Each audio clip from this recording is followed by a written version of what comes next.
Hello friends. তো আমি আজকে আমার পার্লার থেকে ভিডিওটা করছি, কিন্তু আজকে আমি খুব খুশি কারণ আমার দোকানে দুজন একদম স্পেশাল, আমার কাছে স্পেশাল, সবসময় যে আসে আমার কাছে একদম স্পেশাল। তো আজকে আমার দোকানে আমার স্পেশাল বোন দুজন এসেছে, একজন হলো মৌসুমি আর এখানে আছে সীমা। তো তারা আমার ছোট, তো তাই আমি সবসময় সবাইকে নাম ধরেই ডাকি। আর এখানে আমার একদম কাছের পিয়ালি আছে, আর তোর নামটা কি? কৌশালী। কৌশালী আছে।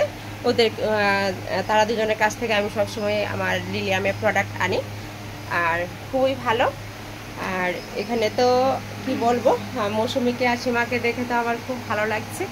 তো তোমরা আজকে ভিডিওটা আমরা কি করি স্কিপ না করে সম্পূর্ণ ভিডিওটা দেখতে থাকো। আর আমার পার্লারটা হলো আগরতলা ফায়ার সার্ভিস নেয়ার বাই ফলের অফিসের পাশে।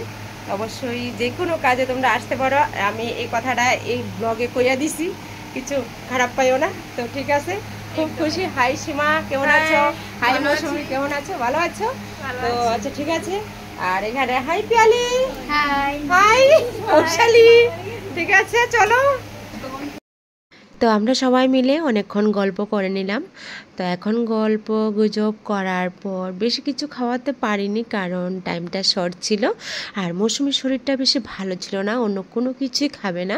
তো যাই হোক, আমি অল্পতে যেটাতে খুব ভালো হয় তো আমি ওটা এনেছি, সামথিং কোনো কিছু একটা।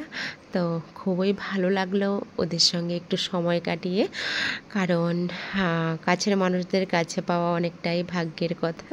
তো আজকে পেয়েছি, তো চলে আসলাম। এখন চলে যাচ্ছে মনটা খুব কষ্ট লাগছে আমার, কারণ মানে যখন মানুষ কাছে আয়ে তখন সময়টা খুব ভাল লাগে, যখন জায়গা তো ধৈর্য রাখার তো ক্ষমতা নাই আমার, তো পারতাম না। তো সীমা মৌসুমী অল্প সময় নিয়ে আইছি, আমরাও খারাপ লাগতেছে, ঠিক করুন যাইতে লাগবে ওখানে, আবারও আরেকদিন আমু সময় নিয়ে আমু, এখন টাইমটা খুবই শর্ট। আর সবচেয়ে মানে একটা ভালো কথা হয়েছে, আমি এখানে আসার পরে আমার শরীরে অর্ধেক রূপ যেমন গিয়েছে, এতটা ভালো লাগছে। বাড়িতে থাকলে যেমন লাগে শরীর খারাপ লাগতেছে। ঠাকুরের কাছে বলবো মৌসুমী যেন তাড়াতাড়ি সুস্থ হয়ে যায়, কিছুদিন আগে অনেকটাই প্রবলেম ছিল। তো আবার এসো তোমরা। ওকে, টাটা, কেমন?